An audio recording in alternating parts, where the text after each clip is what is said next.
Well, hello, everybody. Welcome back to part two of Double Trouble Wednesday with Jessie. Really good to see you all back. And Captain, thank you so much for the lovely, cute cat video clip. I started watching it just before the show. I will continue after the show. It's very sweet of you. Thank you so much. For those of you who didn't catch it earlier, little Patrick, who is our little Aracat, has sadly crossed over the Rainbow Bridge, maybe about 2 weeks ago now. So we were just speaking about him earlier on. And his mom, who's had a really bad, lost a lot of, I don't want to say too much about that. I'd rather leave that for her herself to speak about if she wants to. But lost a number of her cats in a very short time. And little Patrick was one of those. So very sad for us, but we know he's happy and safe back where he belongs. So I want to just chat about the shows this week. Dr. Dennis, tomorrow evening. That's Thursday evening, 7 p.m. CAT, Central African Time. I won't say GMT +2 anymore, though it's the same thing. Cat just seems to be better. So it'll be 7 p.m. CAT, Central African Time. Okay, and then Friday again, we're doing the part two of the greatest untold story of Adolf Hitler. So yes, we're going through the documentary and we're kind of checking it out. So come and join us. And I want to just make this very clear, please, guys. I am not being an I'm not Semist. Anti-Semitism. I've been accused of anti-Semitism for doing that. That is so not true. I really believe that we all have a right to see things. If we've been lied to about so many other things, chances are we've been lied to about this as well. I'm not saying it puts Hitler in the clear, it doesn't at all, but what it shows is a lot of background shenanigans that was going on at the time that the world was not privy to as well, and who was involved and who provoked who and stuff like that. So join us, I invite you guys to join us for that show. We can all sit there and talk about it. It's really what I enjoy doing. And then, yes, I will be interviewing actually Friday evening, but I'm just thinking because it's going to be a recorded show with a beautiful transsexual girl from the UK, Samantha, and we'll be speaking about her journey in this crazy world of transgenderism, transsexualism, transphobia, pushing it, and just where she's at and her take on that. Very powerful woman indeed. So we will probably be putting that on the weekend sometime. Not 100% sure, but just watch that space. Okay, guys, without any further ado, ta-da. Hello. How are you since the last time we spoke? Oh, doing well. Maybe a few more shenanigans while we were apart, but I'm just teasing. Always room for shenanigans, that's for sure. Right. I do get some. I've been putting out little excerpts on my Patreon, garden shenanigans, and I've got this crazy squirrel, I call him Busy Bob. But he likes to get into my herb boxes, and I thought I was good because he took some time off during the week, or like for a whole week, and then I saw him, like he literally was sunbathing on the fence, and it was like, oh, there you are, you're just sitting there sunbathing. And then after that he started getting into my herb boxes again. He just digs and leaves these massive big holes in my herb boxes. Crazy squirrel. I hear that they can be quite destructive, actually. I mean, I just love them, of course, but we don't have them around here. We have the meerkats, but they're more in the wild. We've had a few of those over the years as pets on the farm, and they are just the cutest little munchkins. Anyway, yeah. Do you want to open for us in prayer? Yes, let's do that. Heavenly Father, we thank you. We thank you for your creation. We thank you for the things that you've created, like animals, whether in nature or pets, Lord, that bring us joy. We thank you for everything that you're doing in our lives this morning and for this time to have this conversation. We ask that you would bless everybody listening, and we ask that you would bless our computers, our technology, and our airways. In your name we pray, Jesus. Amen. Amen. Thank you, Jessie. Wow. And for those of you who didn't catch the earlier show, please do. Very, very interesting. Pineapple under the sea. And if you heard a big crash, that's the birds. Have knocked down one of the cat bowls, eating their food. So, yeah, that's super interesting. Really going more into Baltimore and decoding all the imagery, passageways, doorways, what's happening where, crazy stuff. Good to know this information. And of course, now we're looking at the gladiator games and animal experimentation facilities. Yeah. Always fun, right? Wow. Right.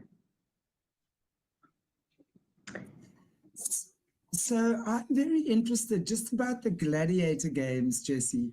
We've heard that I think the movie Gladiator that came out a few years ago was, I mean, I do believe it won a few Oscars.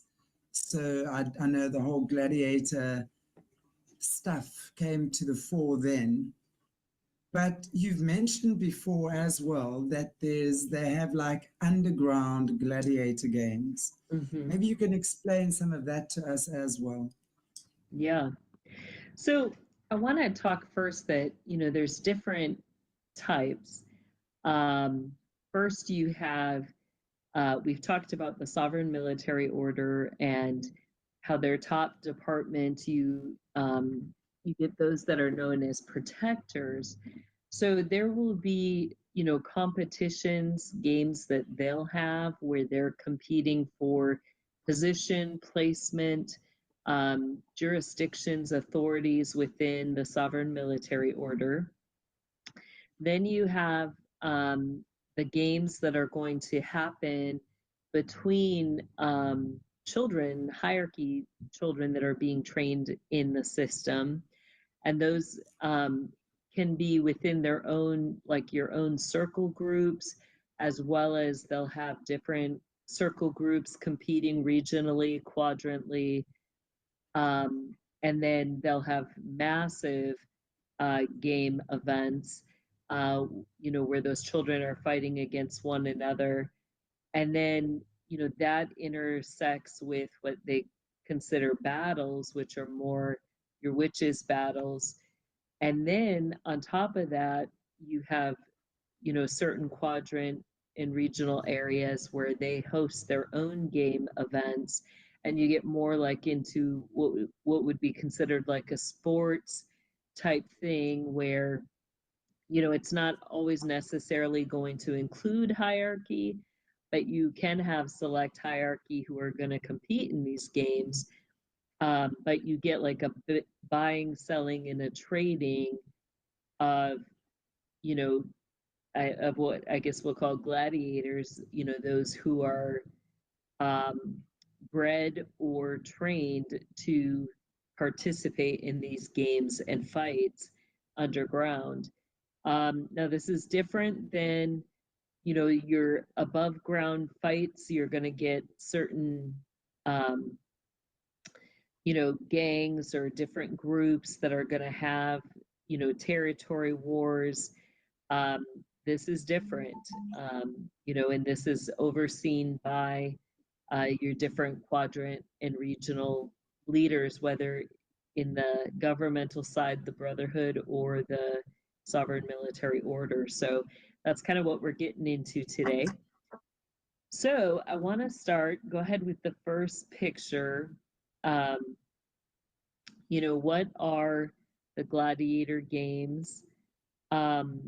You know, pretty much these are games where they're going to be competing for something. It's not always, you know, something physical like money. Most of the time, it's going to be something different. You know, not even your quantum currencies, though they may fight for power, they may fight for alliances of some sort. They may fight because they're in bondage and they don't have an option. You know, so you're going to get um, some different aspects that are going to come out about these underground gladiator games. Um, let's go to we'll probably come back to this one, but I want to point out that there is a difference.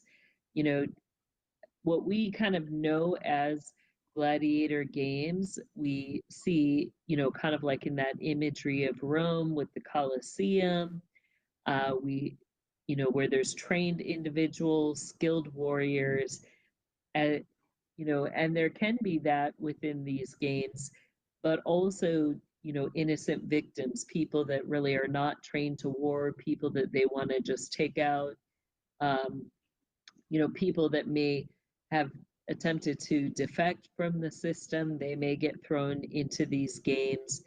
And you're going to have a lot of different areas where this is going to happen.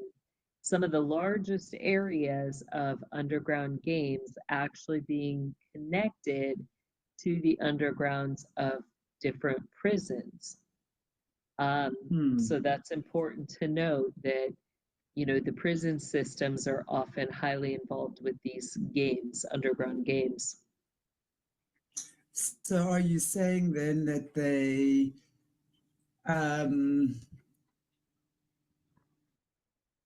the prisoners are used to entertain whoever these Right. elites Yeah, to are? entertain. And I mean, think about that. Think of how our judicial system works, that the truth is right now that you have many individuals that are being held in prison who have not lawfully been, um, you know, they have not been found guilty of committing any crime.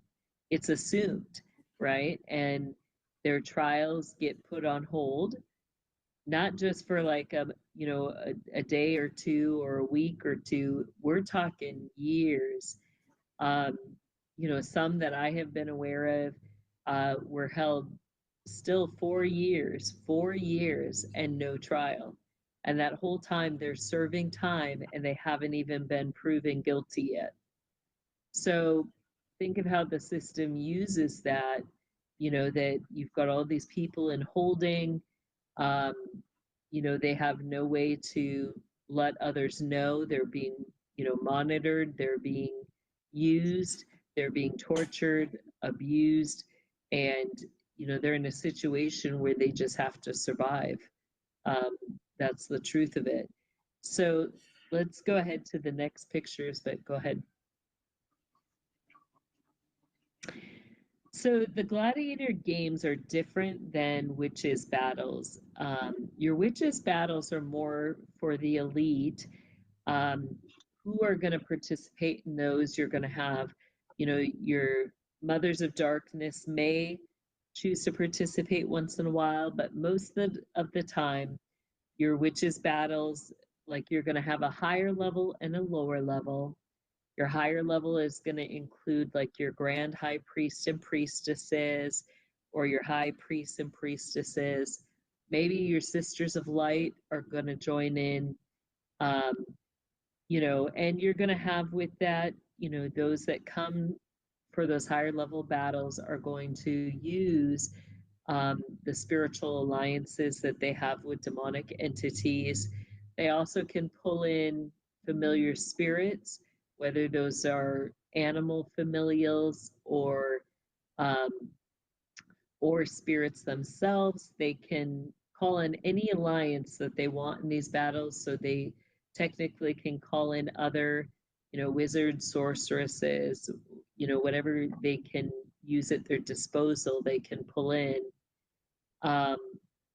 Same with your witches battles. You may have witches or covens or druids, wizards, sorceresses that are fighting one another.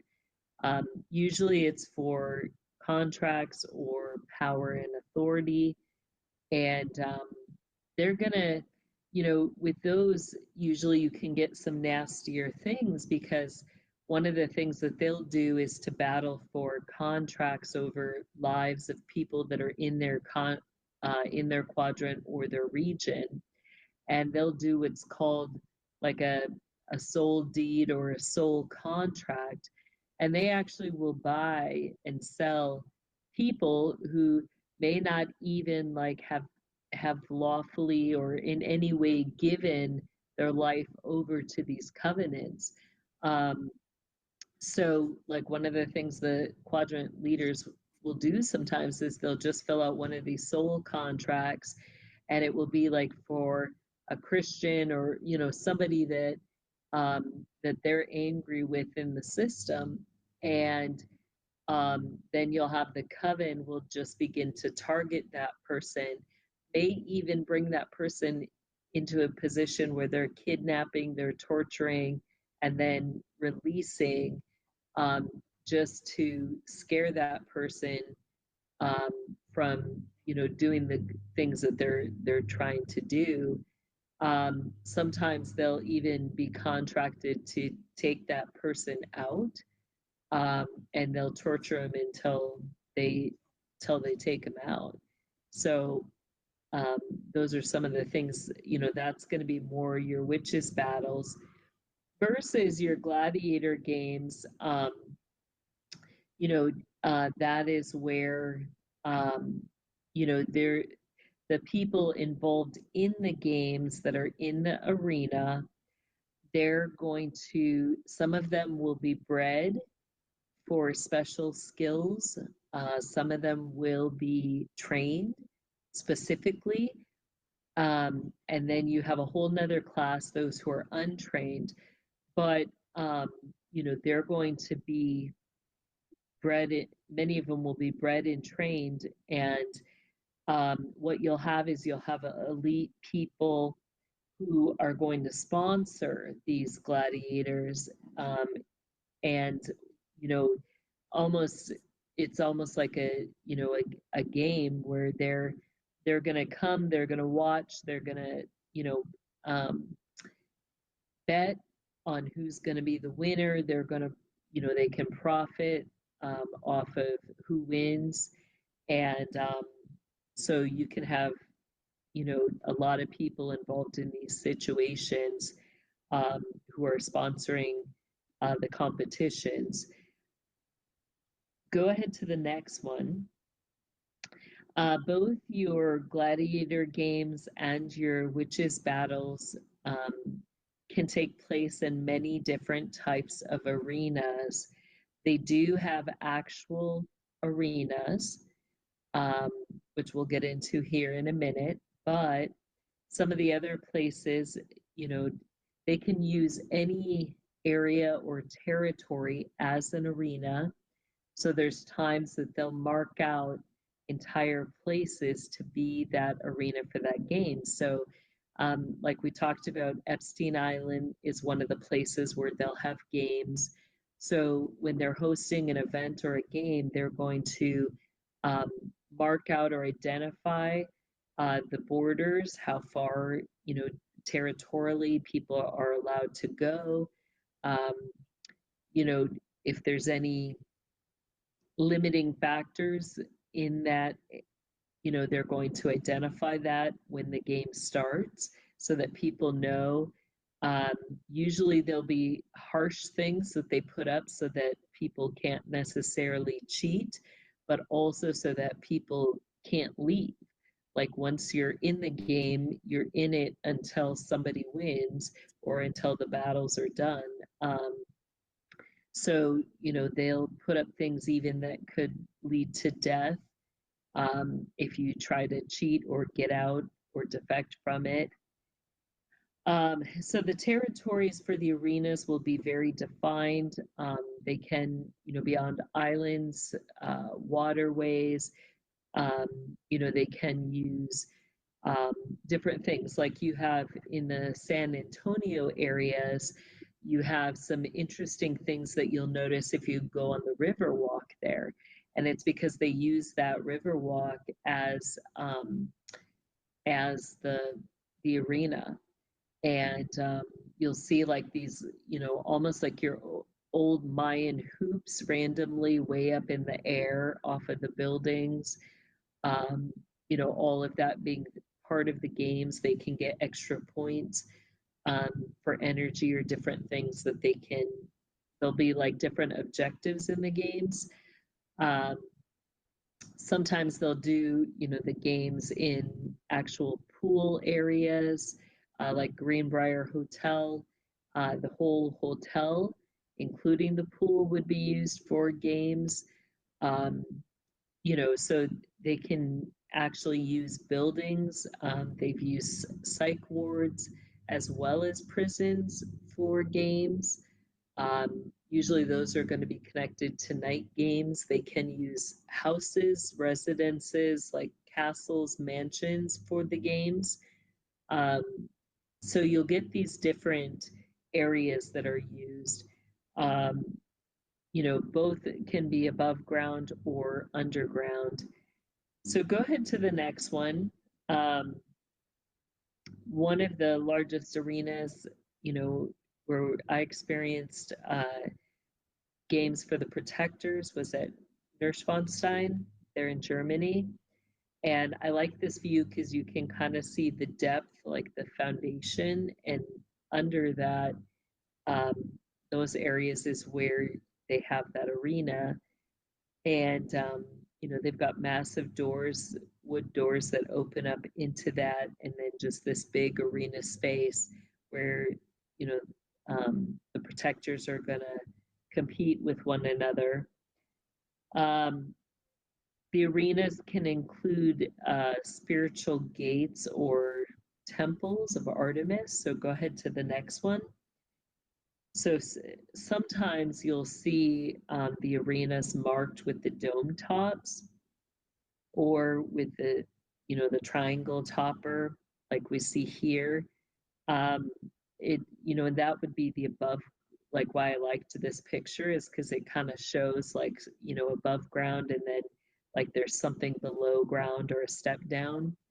But you don't get, not all of your arenas are marked in the structures of buildings. So, it doesn't mean that every church with a triangle topper or a dome is going to have a arena under it.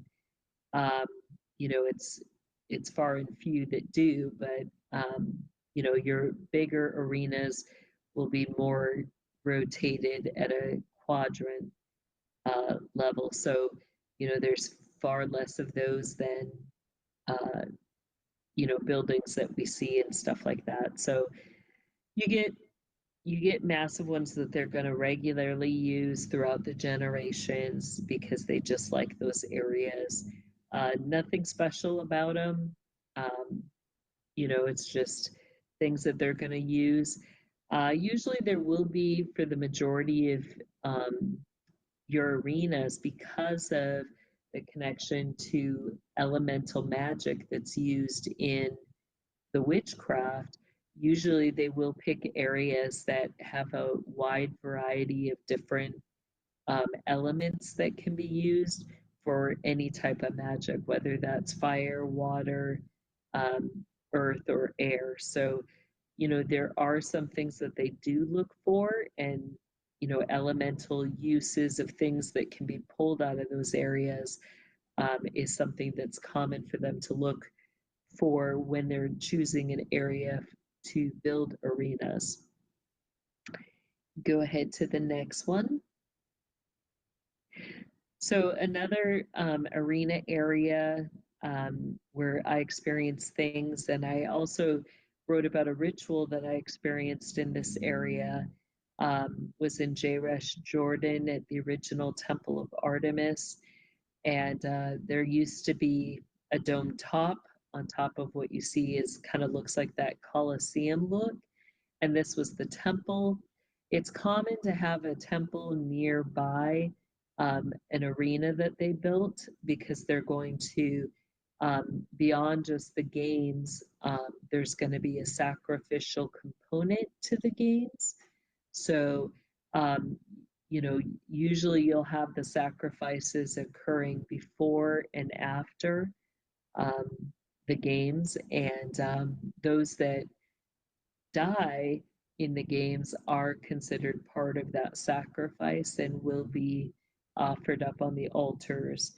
Um, so you know this area is also used for a lot of your priestess sorceress training.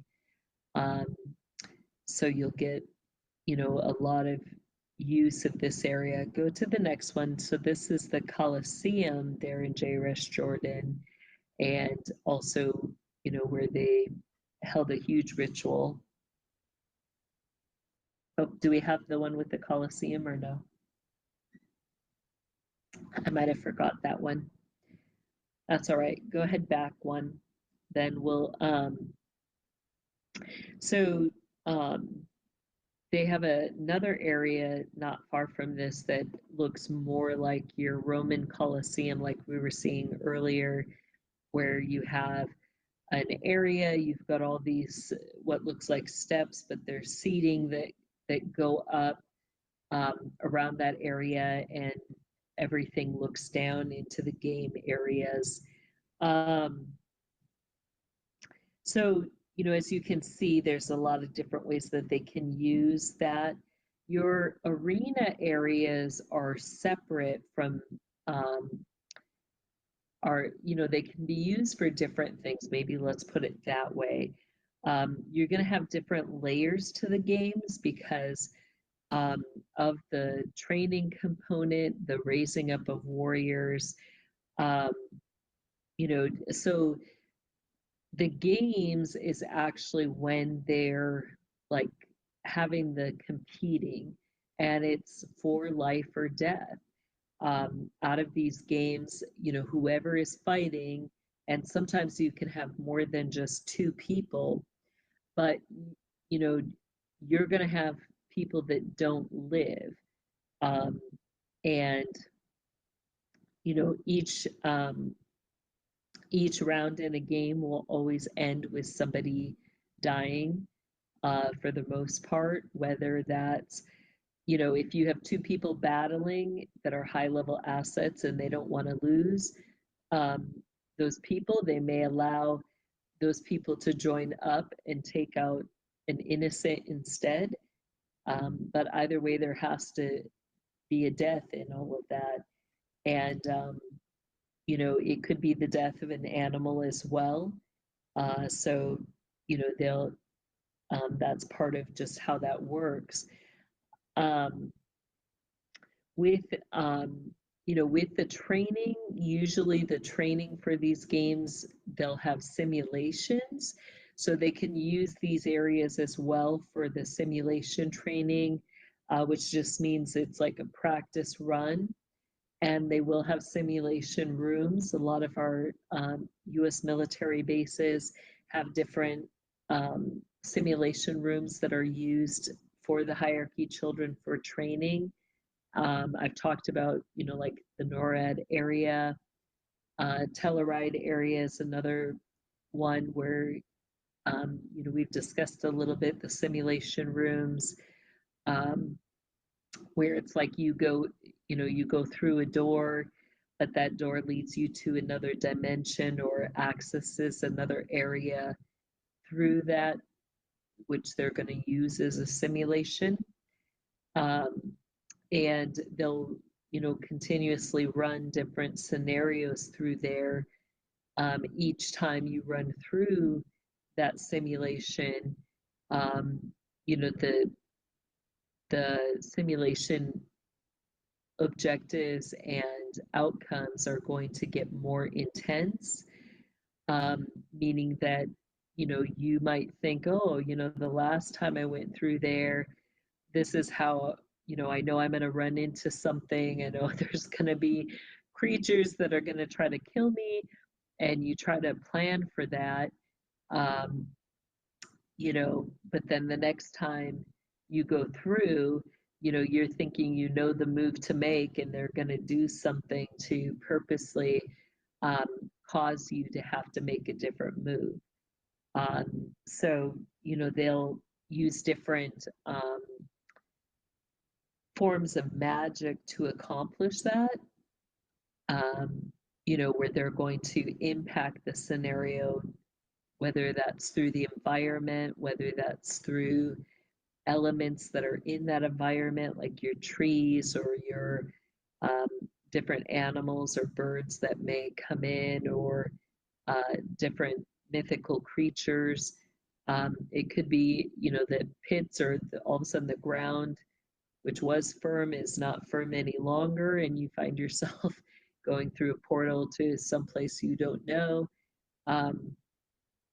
All of that can be things that they'll do to test your skills and your abilities, and to try to make you use different forms of magic in your training. Even with the simulation rooms or areas, none of it is secure. Like, your life is never secure. There's very dangerous situations and near-death experiences. And, the important thing is to understand that these areas a lot of times will interface between physical and spiritual overlaps. So there's, even though it's a physical place, it's not necessarily bound by time. So there isn't necessarily a time cap on the simulations, and that's where you can find yourself, going through a situation over and over and over again, and all of that within what would be considered your regular school hours in the physical world, where these kids who are hierarchy children who are being trained really never get rest. Like, they're, in their training, their life is constantly in danger, and they're going through these situations nonstop every day. Go ahead to the next one. So in this, the elite, they're going to sponsor, they're going to invest money and training in assets. And this is different, like, depending on the game and the battle. Like, when they show up for games, the elite can have multiple individuals or children that they're sponsoring. So, they're going to invest money in training certain hierarchy children in their circle groups, but also, many of the elite are also highly invested in what's called the Lebensborn breeder programs. And, they're wanting to breed those that are considered gods. And that's where you get into the grotesque experimentation, where, they're playing with what God has created. So there's an element of the sponsoring, the investing, the training of the assets, but also the breeding for assets. And what they're wanting are those that both can specialize in defense and offensive magic. So they want, in that, you're going to get different levels of energy and elemental magic. So, you'll see different pairings, different things that they're going to kind of look for. Some of the main, magical things that they're looking for, they want those that can use nature-based magic, those that can shift the environment. They're looking for those that are strong in divination, type magic, those who are strong in conjuring, whether that's, with conjuring, you can conjure demonic spirits, which could be, your principalities, it could be your commanding spirits, it could be your hordes of little, chicken demons is what I call them. They're also going to look for those who are strong in psychic magic, meaning, whether that's telepathically or whether that's the ability to create, delusions or cause psychic warfare. They're looking for those who are strong in life and death magic. So that would be like, the ability to raise oneself or raise others you're battling with back to life, or healing wounds, injuries. For dark magic, those that can cause death in different ways. That's the life and death magic is the highest form of blood magic that they teach at the system or in the system. And usually, you could get some of your quadrant leaders who are strong in that, but they keep it really far and few for those who really understand how to do those forms of magic. And there's a difference between those that can do it individually and those who can, can express it in large amounts. So that's the highest form of defense and offensive magic, is the mass life and death magic. Then you get those that can, use animals and creatures in magic, and that can be connected to your conjuring and summoning. You get technology and magic, and then your eclectic magic and your uncommon magic. So those are just give you an idea of some of the different things that can be entered into the battles. The sponsors are responsible to declare the main magical types, and the battles they'll try to, when they're having two people that they're using in the gladiator games, they'll define, if they're both assets, they define what they're allowed to use or what they're not allowed to use. Usually, if they're not going to pair two people that have different forms of magic, because there could be a lot of things that are unfair in that. So there usually is a declaration of what they can do, in regards to forms of magic being used or practices. And then where that can vary is when they throw innocence in there. Usually if they do that, then they'll expect the gladiators to compete without using magic against the innocents. That's when they have to use their strength and their abilities to try to make it a fair fight if they can. But at the same time, anything goes. Like whatever you can get onto the field, confiscate onto the field, you are allowed to use. So people get really good about hiding things on their bodies that they can pull into battle. Any elements from nature that you can pull out from around you, that's all fair game.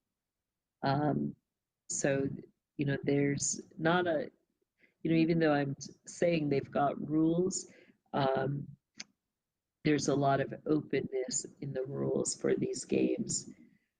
Let's look at, what do they gain from it? Really, it's just power, authority, life. If you're bought, sold, and traded to compete in these games and you don't, that you're not going to live. So for most, this is actually about survival. They have to compete in order to survive. With that, there may be elements of power and authority that they gain, even among, the gladiators themselves, where, they can become a top gladiator. They're going to have a lot more benefits from that. And as they get higher, they don't compete as much.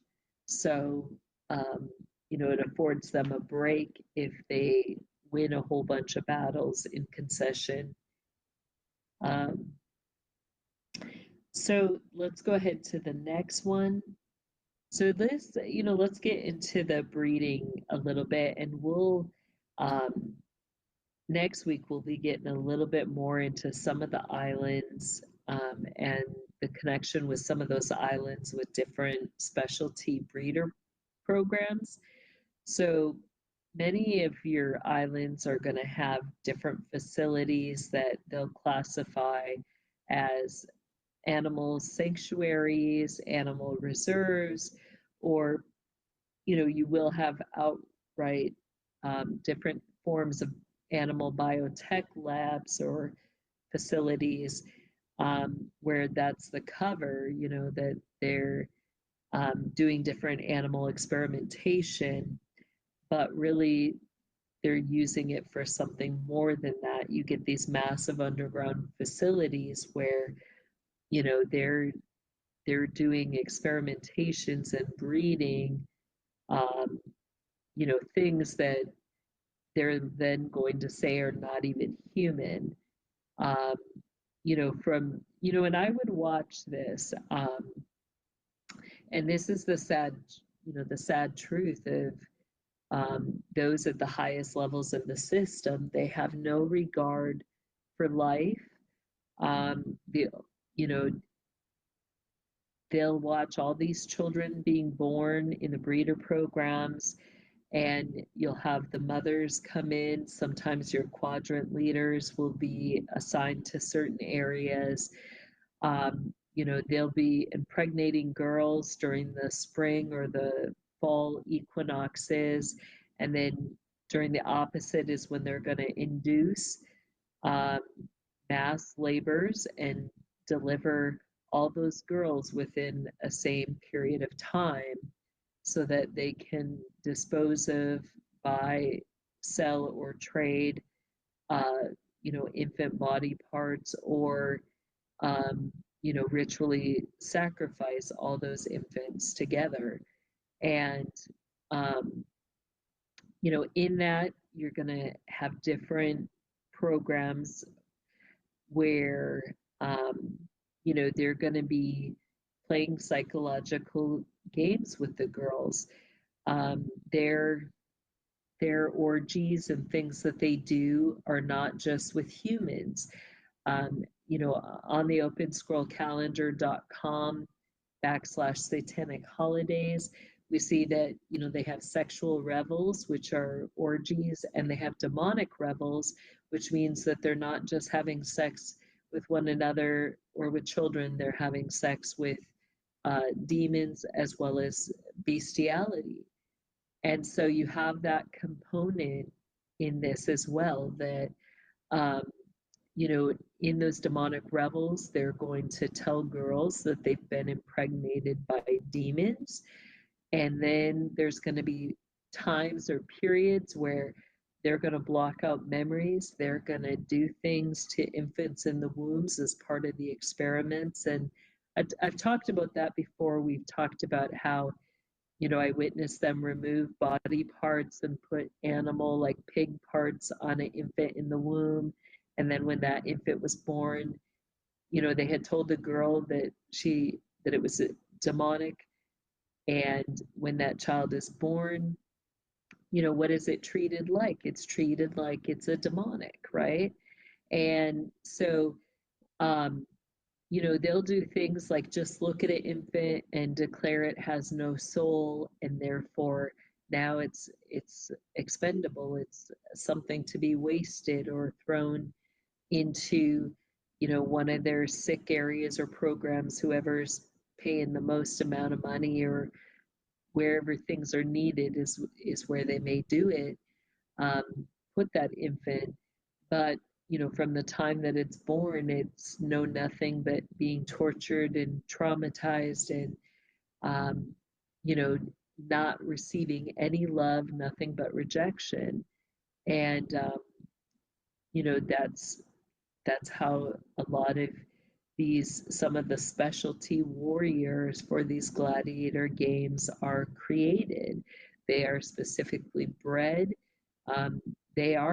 Some of them are those infants that have been rejected since birth. They're told that they're not human.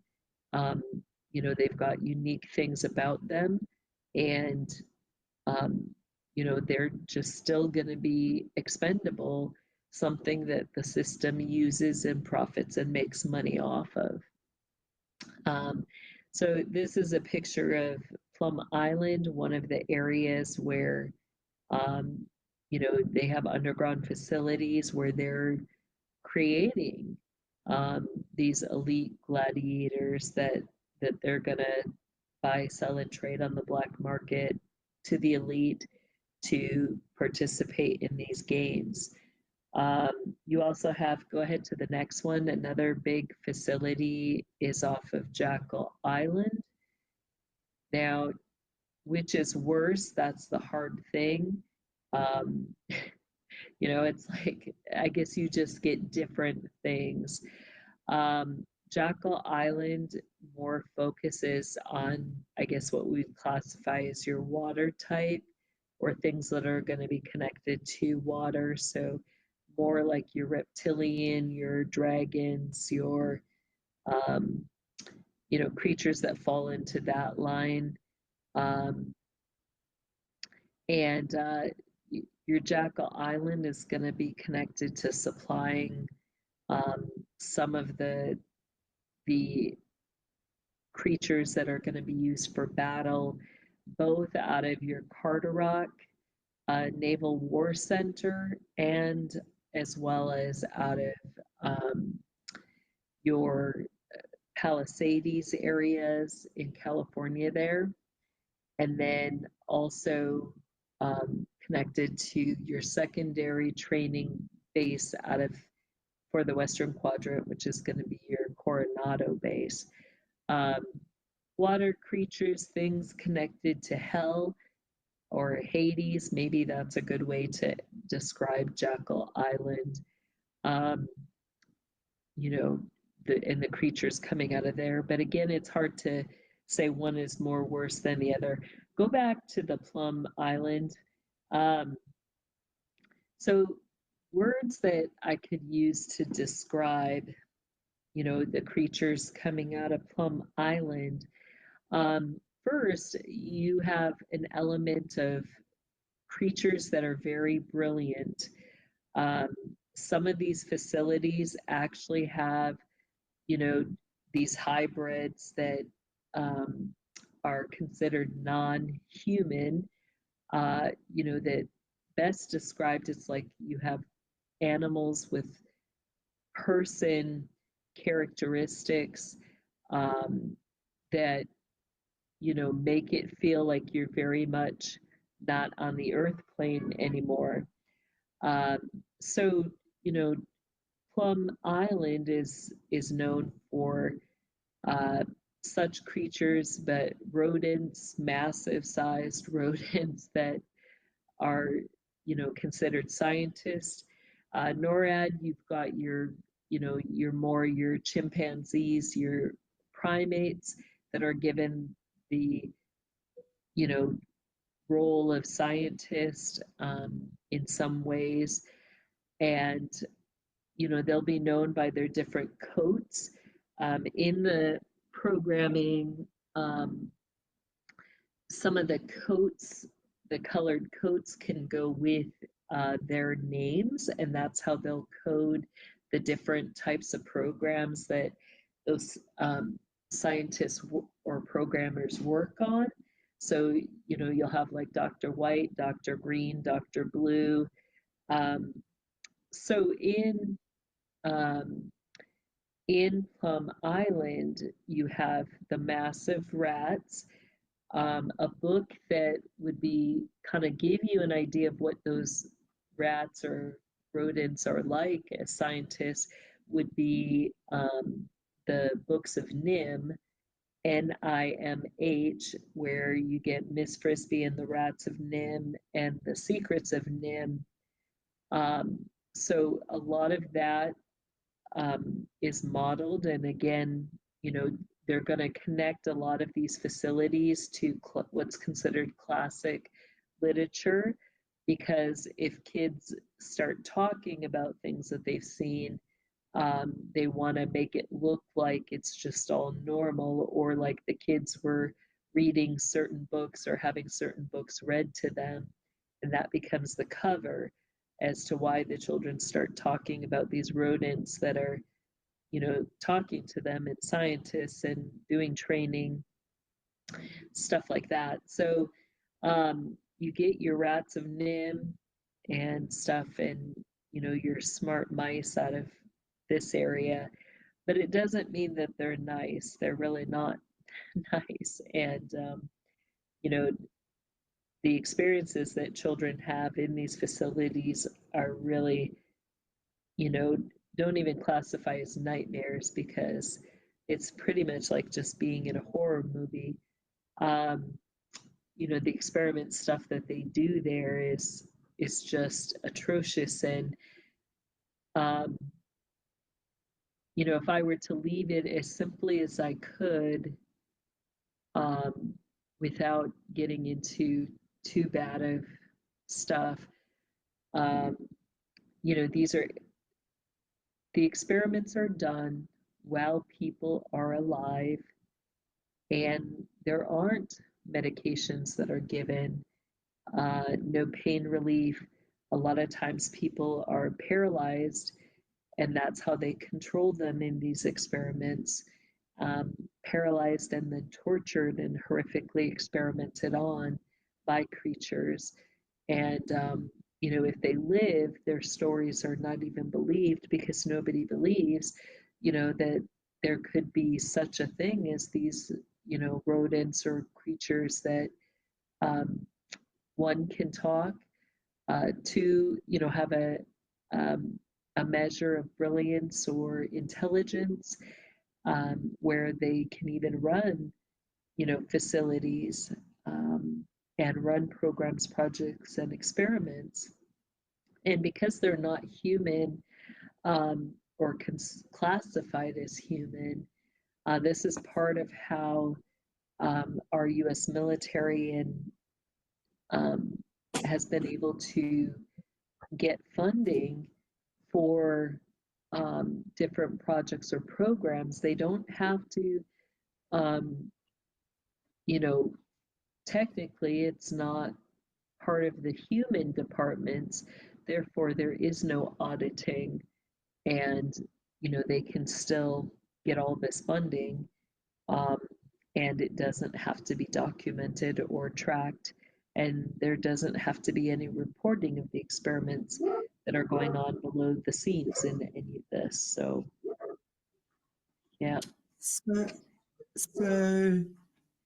what we see in comic strips or cartoon movies is not really so cartoonish after all. Yeah. We really do have man-sized mice walking around in scientists' coats, jackets, conducting experiments. And you have chimpanzees. Yeah. What other type of animals do they have doing that? I mean, that's like, I'm speaking about it like it's the most normal I would say thing. those are the main, but then you get a whole different classifications when you get into the underwater cities.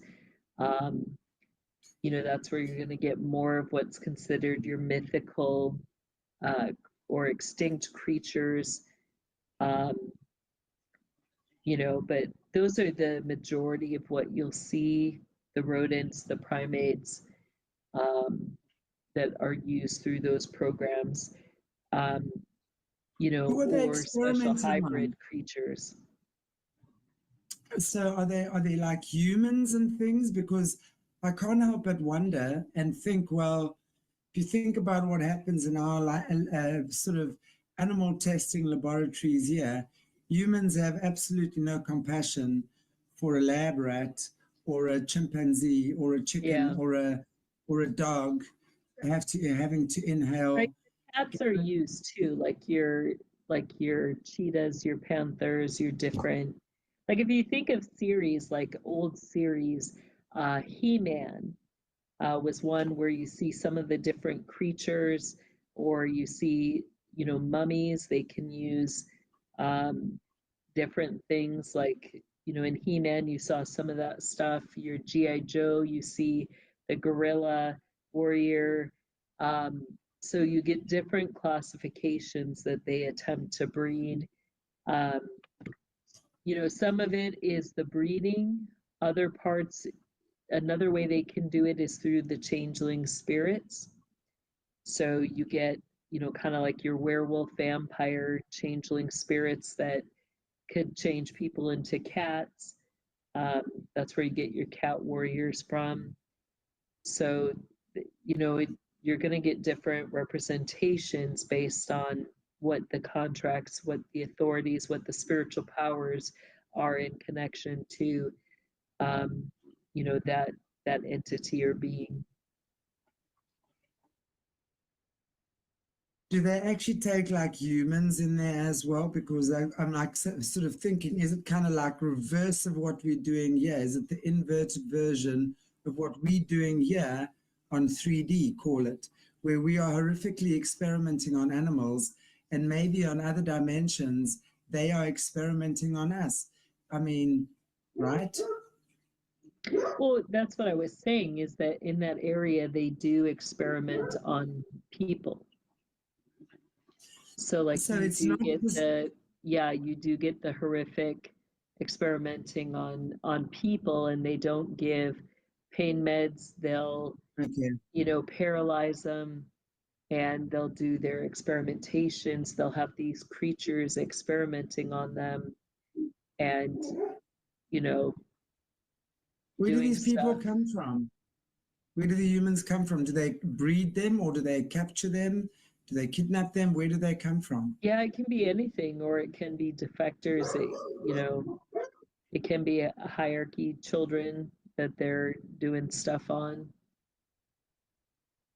It just depends on what your position, what purpose they have for you, um, you know, what they're trying to do and all of that. When we're looking at, I mean, I speak, Dr. Dennis Carroll, and there's quite a few guys in the cryptid world that are talking about the werewolves and the dogmen and these strange kind of things that are coming out of these underground laboratories, Yeah. where they're literally saying, now I speak under correction, but it's really like, for example, the werewolf. Yes, I understand it's part of the occult and that whatever it is they do there in terms of changing into a werewolf, right?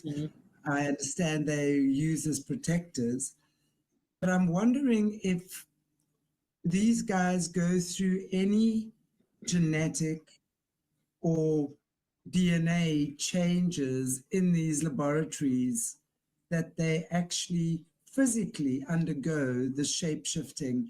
I mean, I understand there would be a demonic entity of sorts operating through that body, but does it also have to go physically? Do they have to get injected with something that helps them change? Do they have to have half wolf or part wolf DNA type thing? I'm trying to understand how that really works in its fullness. Yeah. You know, I think for the most part, like, you know, for the most part, it's spiritual. It's that entity that physically, you know, changes the body. Um, you know, the most of the werewolves or others that I knew who were shapeshifters, there wasn't anything special that they would drink or anything. you know, they're able to change on demand or based on, you know, there's a mental trigger to it. They're able, you know, they learn how to change on demand based on, you know, whether they're needed for defense or offensive magic. You know, that's when it happens. So, can there be limiters? Yes. You know, the limitations can include, you know, not being able to operate in yellow spectrum energy, you know, only being able to operate at night or change at night. All of that gets into, you know, how they're trained and, you know, part of the magic, when they can pull magic and when they can pull energy and when they can't, for what has to happen. So, you know, all of that's dependent on the spirit contracts that they have and their authorities within those contracts that are connected to the spirits that they're using for that power and authority.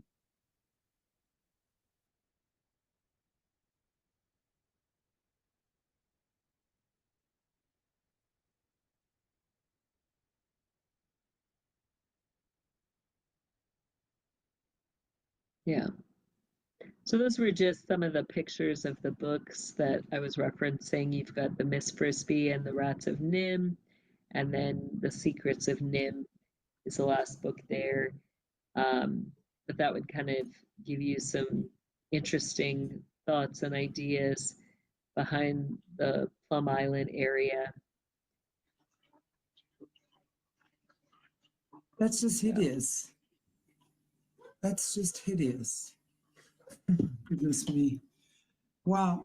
I have one or two questions, if you don't mind, if I could just maybe touch on one or two things that you were saying as you were going along. So how do they decide, and who decides if these infants have no soul?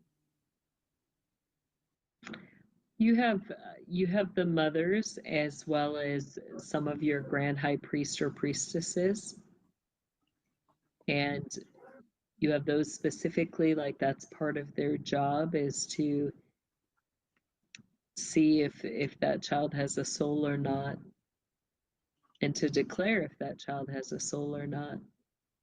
That sounds a bit like what was going on with this Chad. What was this Mormon church case that we were talking about not too long ago? Laurie Daybell and Chad, whatever, where they were deciding the people that were killed, that they killed or they took out, what level soul they were on. And he was kind of making that call because he was now part of the chosen 144,000 that has to make that call. So I see that here again. So these guys get to decide whether, or these women get to decide what kids have a soul or not. What do they use? Like a soul barometer? What, like a compass? How do they decide? They simply look into the eyes.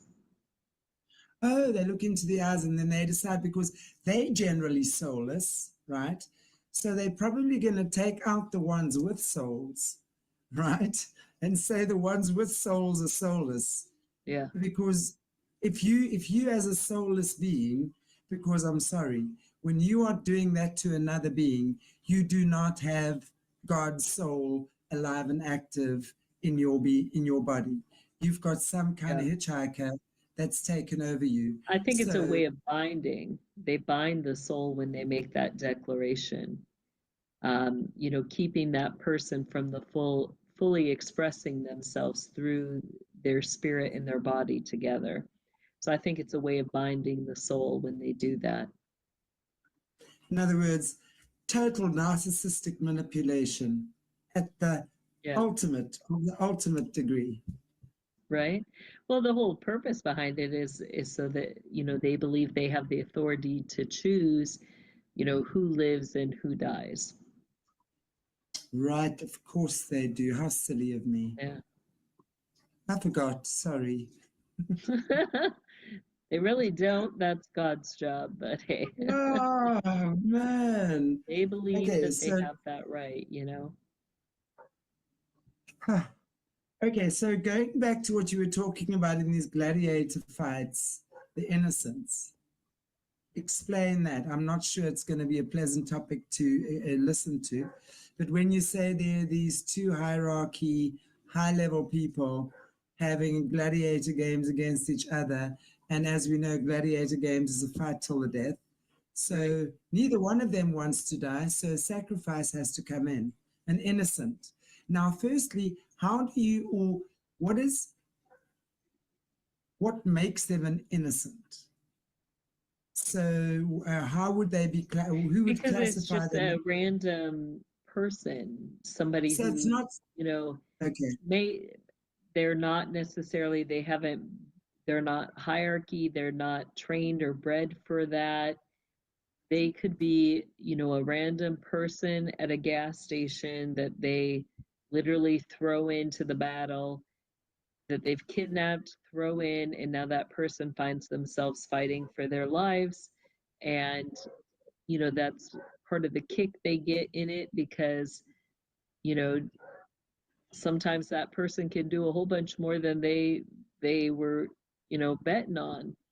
So it can be anybody from anywhere. It could be, you know, sometimes they'll have cages with people in them. Sometimes it's people from there, maybe more than one. Sometimes they'll throw, you know, if somebody's a defector, they'll throw them in there with their family. And now that person has to try to protect their family as well as their own life. But it's a way that they'll utterly take out the whole family at times for those who have tried to defect. So it just depends. Yeah. And when you were talking about animals being innocents, what type of animals are we talking here that are now thrown in and to be sacrificed? It could be any type of animal. Like little ones, big ones? Anything that they want to put in there.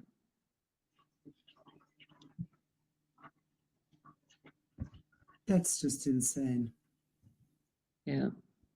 Who sponsors these competitions? You were talking about them.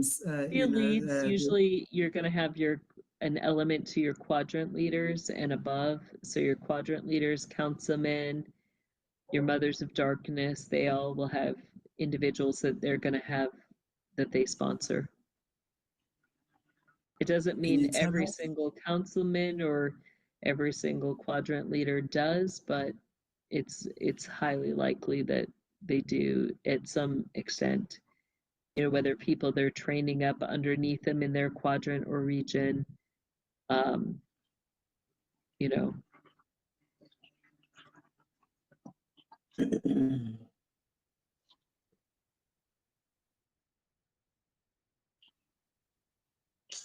When you're talking about going underground with these fights, is it a physical underground as well? So are we talking about tunnels, different layers of tunnels or underground buildings? Or is it more are we talking more a spiritual realm that exists that they fight in? It's going to be considered both. It'll be an area that interfaces between the physical and the spiritual. So probably near strong portals then. So it'll obviously be in a place that has been built there for the portals or the energy lines that are strongest. And obviously, no doubt it will be done in harmony with moon magic and the full moon and the solstice and whatever else. And times, I guess, as well. The time of the day would be important as well for these things. They've got this all wax, don't they? Yeah, they really do. Yeah. Yep. Wow. Sure. Well, I think that was all the questions I managed to kind of jot down. just Okay, while you were talking. great questions. But yeah, Jessie, thank you. And guys, I know I'm sorry I didn't get to any of your questions, but I really want to ask you just to keep your questions, please. We're going to be doing Q&As every now and again, and I know mostly on Jessie shows we don't really have time for questions at the end, but if you want to keep your questions, please do. I enjoy your questions very, very much, and a lot of them I don't get to. So it's really good to have them answered at a later stage, because it's how, Alan, I was saying the other day, just some of the comments and the questions that I get from a lot of the viewers are amazing, because I get sent links, I get sent information, and it's opened my eyes a lot as well. So please carry on doing that. Just whatever it is, you know, any information you have for us, hit us up in the comments with that. And yeah, it's just such a path of exploration right now.